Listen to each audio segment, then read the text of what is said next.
चलिए शुरू करते हैं आज का पाठ संस्कृति।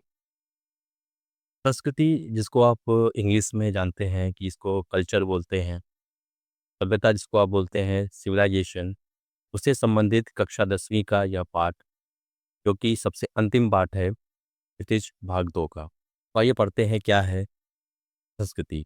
संस्कृति जो कि एक निबंध लिखा गया है भदंत आनंद कौशलैन जी के द्वारा। इसमें उन्होंने बड़ी गहराई के साथ सभ्यता और संस्कृति से जुड़े हुए अनेक पहलुओं पे बड़े ध्यान से बात की है। आखिरकार क्या है सभ्यता, आखिरकार क्या है संस्कृति, इनके अनुसार, ठीक है? बहुत सारी डेफिनेशन आपने पढ़ रखी है।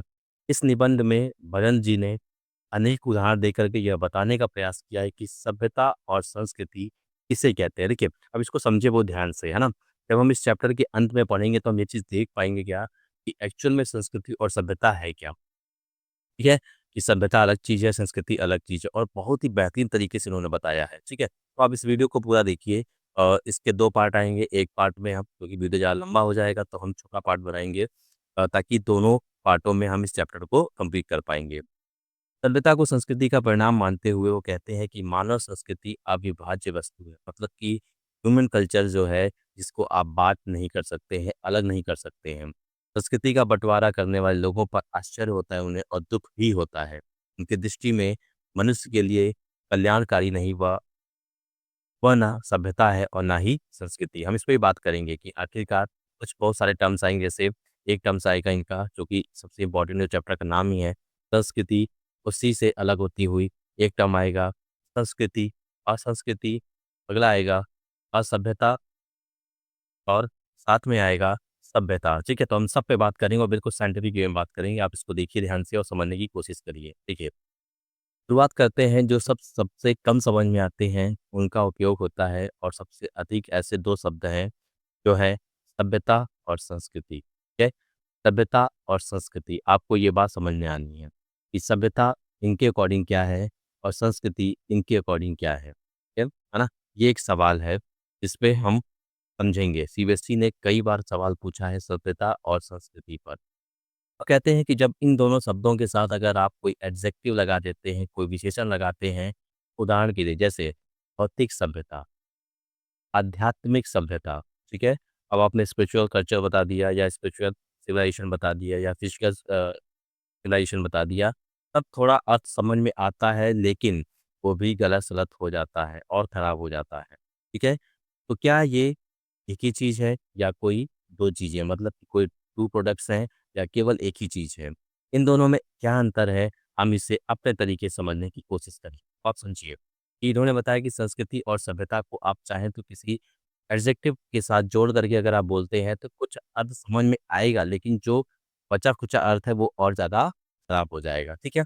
इन्होंने अपने तरीके से समझाने का प्रयास किया है, बहुत सारे अच्छे-अच्छे एग्ज़ाम्पल देंगे, के माध्यम से समझाने की कोशिश करेंगे। जैसे यहाँ पे इन्होंने 2 एग्ज़ाम्पल दिया है, एक है आँख का आविष्कार, बहुत ही इम्पोर्टेंट है और दूसरा इन्होंने दिया हुआ है सुई धागे का आविष्कार। सुई, ये जो आपको दिख रही है और ये जो धागा, ठीक है? इस सुई धागे का आविष्कार के माध्यम से इन्होंने बताने की कोशिश की है कि पहले सबसे पहले संस्कृति क्या है, इनके हिसाब से। कल्पना कीजिए कि उस समय जब मानव समाज का अग्निदेव से साक्षात्कार नहीं हुआ था। आज तो घर-घर चूल्हा जलता है। जिस आदमी ने पहले पहल आग का आविष्कार किया होगा, वह कितना बड़ा रिसर्चर रहा होगा, कितना बड़ा आविष्कारकर्ता रहा होगा। तो आपको समझ में आना चाहिए, किसने सॉरी जिसने पहले आग का आविष्कार किया होगा, वो कितना बड़ा आविष्कार कर ठीक है? अभी आप देखिए पहले कि आग का आविष्कार, एक पॉइंट उन्होंने बताया कि आग का आविष्कार। दूसरी बात वो बताते हैं कि अथवा कल्पना कीजिए कि इसमें जब मनुष्य को सुई धागे का परिचय न था, इस मनुष्य के दिमाग में पहले पहल बात आई होगी, लोहे के टुकड़े को घिस करके, उसके एक सिरे पर छेद करके, आप छेद में धागा पिरो करके टुकड़ों 2 टुकड़ों को एक साथ जोड़ा जा सकता है, वह भी कितना बड़ा सर्चर होगा। तो 2 एग्ज़ाम्पल दिया, एक सुई धागे का एग्ज़ाम्पल दिया हुआ है, नंबर एक हो गया आग, ठीक है? आग का आविष्कार करने वाला इंसान कितना बड़ा आविष्कार, सुई धागे का इस्तेमाल करके किसी ने कपड़े को सिल दिया, वो कितना बड़ा समझ में आ गई होंगी। आगे देखिए, इन्हीं दोनों उदाहरणों पर विचार कीजिए। पहले उदाहरण में एक चीज़ है, किसी व्यक्ति विशेष की आग का आविष्कार कर सकने की शक्ति और दूसरी चीज़ है आग का आविष्कार, ठीक है? 2 चीज़ें हमेशा ध्यान रखना है कि एक वो पावर एक वो पावर जिसकी वजह से आग का आविष्कार हुआ, मतलब कि फायर का आविष्कार या इन्वेंशन हुआ, ठीक है? दूसरा ये है कि वो चीज़ जो है कि जिस चीज़ का आविष्कार हुआ है। इसी प्रकार दूसरे सुई धागे के उदाहरण में एक चीज़ है सुई धागा का आविष्कार कर सकने की शक्ति और दूसरी चीज़ है सुई धागे का आविष्कार की। देखिए, 2 बातें आपको दिमाग में रखनी है कि एक तो हो गया कि चीज़ का आविष्कार हो गया, जिस चीज़ के बारे में सोचा गया वो आविष्कार हो गया वो, और दूसरी बात है शक्ति। इस शक्ति की वजह से उस चीज़ का आविष्कार हुआ। तो 2 बातें हैं वो ध्यान समझनी है। एक वो शक्ति और दूसरी वो चीज़, मतलब कि जो चीज़ प्रोडक्ट निकल कर के सामने आई, ठीक है? इसी को बहुत अच्छे से उन्होंने डिफाइन किया है कि किसी व्यक्ति विशेष की आग का आविष्कार कर सकने की शक्ति और दूसरी चीज़ है आग का आविष्कार, ठीक है? इस प्रकार दूसरे सुई धागे के उदाहरण में एक चीज़ है सुई धागा और दूसरा क्या है? उस चीज़ को आविष्कार कर सकने की शक्ति। तो आपको 2 बातें बहुत ध्यान से रखनी है क्या? कि एक बात याद रखनी है पावर, शक्ति, और एक बात याद रखनी है वो चीज़ जिसका डेवलपमेंट हुआ है, ठीक है? मतलब कि पावर, ठीक है? जब कोई चीज़ अ चीज़ से पैदा की जा सकती है, दूसरी चीज़ है तो ना, ये दोनों बातें आपको दिमाग में रखनी है, ठीक है? है ना? अब क्या बोलते हैं कि जिस योग्यता, प्रवृत्ति अथवा प्रेरणा के बल पर आग व सुई धागे का आविष्कार हुआ, वह है व्यक्ति विशेष की संस्कृति। किसी भी इंसान का जो कल्चर है, वो वही एबिलिटी, प्रवृत्ति और प्रेरणा है। वही योग्यता, प्रवृत्ति और प्रेरणा है, जिसके दम पे आपका आविष्कार हुआ, जिसके दम पे सुई धागे का आविष्कार हुआ। कहने का मतलब क्या है कि वो जो शक्ति है, जिसकी वजह से किसी चीज़ का आविष्कार हुआ, वो वास्तव में क्या कहलाती है? संस्कृति है। और सभ्यता क्या कहलाएगी? वो चीज़ जिसका क्या किया है। अब आप इसको समझ में अच्छे से समझ में आ गया होगा। मतलब कि किसी व्यक्ति विशेष की संस्कृति क्या होगी? वो योग्यता, वो प्रवृत्ति, वो प्रेरणा जिसके बल पर किसी चीज़ का आविष्कार किया जाएगा। और जो चीज़ उसने अपने तथा दूसरों के लिए आविष्कारित की है, की हुई है, का नाम है सभ्यता। ये मैंने आपको कि जो भी चीज़ें यहाँ पे अग और सुई धागा क्या है? आग और सुई धागा यहाँ पे पक्के तौर पे सभ्यता है, और जिस शक्ति की वजह से इन दोनों का डेवलपमेंट हुआ है वो क्या है? संस्कृति, और वो मनुष्य की संस्कृति है। अब जिस व्यक्ति में पहली चीज़ जितनी अधिक व जैसी परिष्कृत मात्रा में होगी, वह व्यक्ति उतना ही अधिक व वैसा ही परिष्कृत आविष्कारकर्ता माना जाएगा। मतलब कि बहुत ही प्योरी इसके अंदर जितनी गज़ब चीज़ तरीके से होगी, जितना भी एम्प्लीफाइड फॉर्म में होगी, जो विचार है, जो शक्ति है, जो योग्यता है, जो प्रवृत्ति है, जितना भी ज़्यादा प्यूरिफाइड फॉर्म में होगा, वो उतना ही बेहतरीन आविष्कारकर्ता मिशन करने वाला माना जाएगा। उसका व्यक्ति नई चीज़ की खोज करता है, किंतु उसकी संतान को वह अपने पूर्वजों से अनायास ही प्राप्त होती है। बात को बहुत अच्छे से हैं। ये होता क्या है? जैसे मान लीजिए कोई संस्कृत व्यक्ति है, किसी ने किसी की पीढ़ियों में, किसी के पूर्वजों में, है ना? किसी के पूर्वजों में किसी ने किसी चीज़ को डेवलप किया हो सोच करके, ठीक है? तो वो इंसान तो संस्कृत कहलाएगा, वो इंसान संस्कृत कहलाएगा, लेकिन उसकी आने वाली जो पीढ़ी है जिसको ये चीज़ बड़े आराम से मिल गई, है ना? वो केवल सभ्य ही कहलाएगी। इस बात को समझ लीजिए, और लिखा भी है देखिए। जिस व्यक्ति की बुद्धि ने अथवा उसके विवेक ने किसी नए तथ्य का दर्शन किया, वह व्यक्ति ही वास्तविक संस्कृत व्यक्ति कहलाता है। इस बात को नोट कर लीजिए। मतलब कि जिस इंसान के अंदर वो शक्ति, वो प्रेरणा, वो क्षमता पैदा हुई, जिसकी वजह से उसने कोई नई चीज़ बनाई या इज़ाद की, वही वास्तव में संस्कृत व्यक्ति कहलाएगा।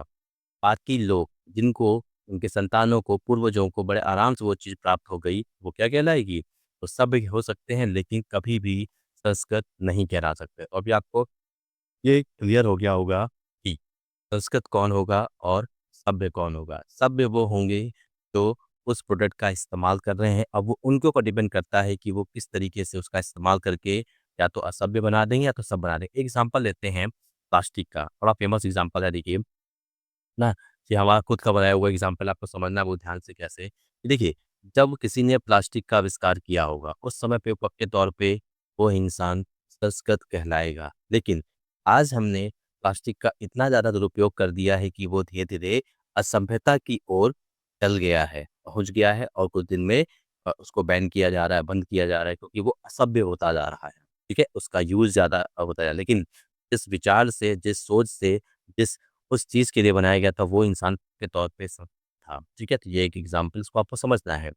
जैसे यहाँ पे न्यूटन ने गुरुत्वाकर्षण का सिद्धांत दिया, ग्रेविटेशनल फ़ोर्स का प्रिंसिपल ऑफ ग्रेविटेशनल का आविष्कार किया किसने? न्यूटन ने। वह संस्कृत कहलाएगा। न्यूटन कौन कहलाएगा? ये न्यूटन क्या कहलाएगा? संस्कृत कहलाएगा। इस बात को ध्यान रखिए क्यों? क्योंकि उन्होंने गुरुत्वाकर्षण का नियम दिया है।